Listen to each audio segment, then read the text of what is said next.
final offensive side eye.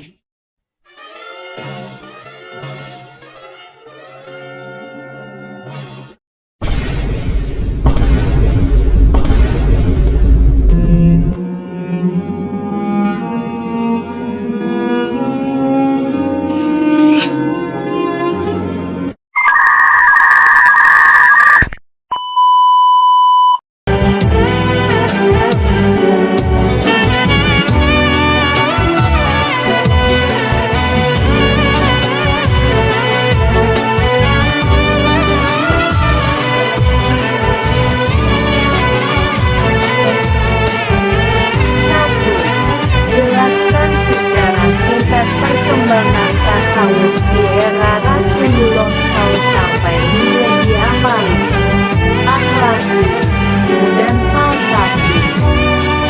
2. Mengapa Imam Al-Ghazali dan Imam Al-Junaidi menjadi representasi dari tasawuf aswaja? Jelaskan. 3. Jelaskan masing-masing istilah dari fana. 1. Era Rasulullah SAW. Ini tasawuf sudah ada pada masa Rasulullah, berupa penghayatan dan pengamalan ajaran Islam secara totalitas, terutama ihsan, menyembah Allah seolah-olah Dia terlihat. Belum terdapat istilah-istilah khusus tasawuf seperti yang dikenal kemudian. Fokus utama adalah pengamalan ajaran agama secara langsung dan personal. Tasawuf amali.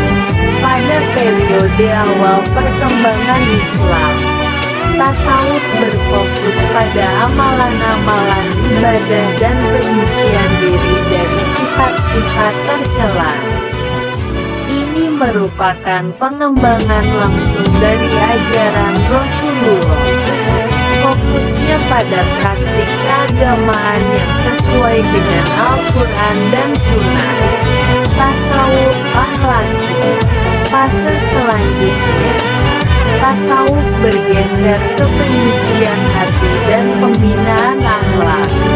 Sufi-sufi menekankan pada penghayatan spiritual yang lebih dalam dan penghapusan sifat-sifat negatif.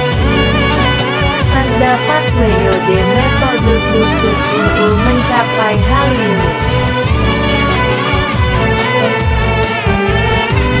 Tasawuf falsafi.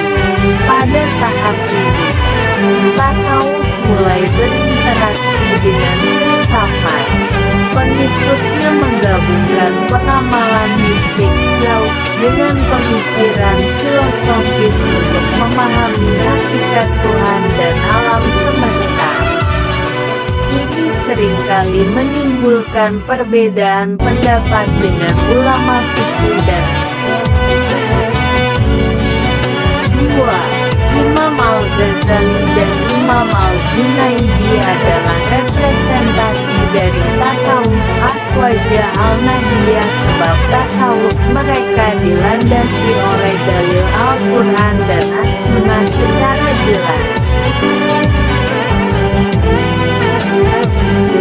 Imam Al-Ghazali dan Al-Junaidi mewakili tasawuf aswaja karena mereka yang menekankan keseimbangan antara kehidupan duniawi dan ulum, menolak ekstrim dalam praktik keagamaan, dan selalu berpedoman pada Al-Quran dan Sunnah.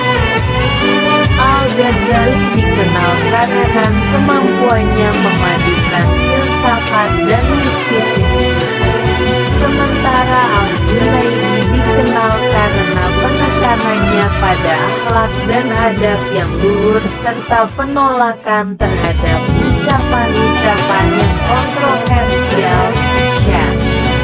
Keduanya memberikan kontribusi signifikan dalam membentuk pemahaman tasawuf yang moderat dan sejalan dengan ajaran Ahlus Sunnah wal Jamaah.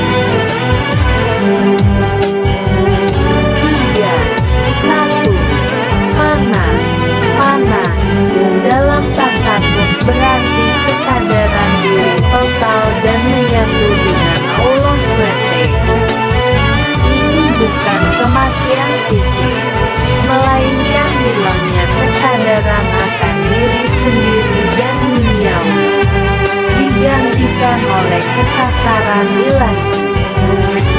Proses ini digambarkan melalui beberapa aspek, diantaranya peleburan sifat-sifat nafsu, peleburan keinginan duniawi, hilangnya kesadaran panca indera, dan sifat sementara. Fana bukanlah kondisi permanen, melainkan setelah fana akan ada bangkang, keadaan kekal.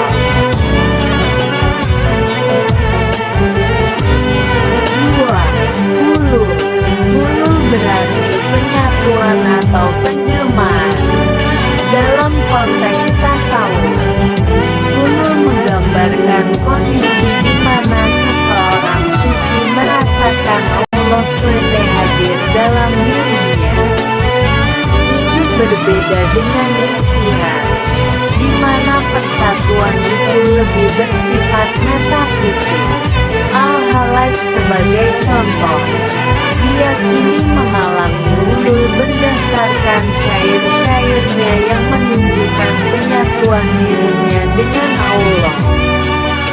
Namun, pandangan ini kontroversial dan dianggap sebagai syar'i, ucapan yang menyimpang dari syariati oleh sebagian ulama. 3. Ittihad. Ittihad berarti persatuan. Dalam tasawuf, ittihad menjelaskan persatuan metafisik antara manusia dengan Allah SWT. Ini bukan penyatuan fisik atau penjelmaan, melainkan persatuan dalam hakikat keberadaan. Pandangan tentang ittihad berbeda-beda di antara para sufi. Abu Yazid al-Bustami, misalnya, dianggap oleh sebagian ulama sebagai tokoh dekat dengan konsep ittihad.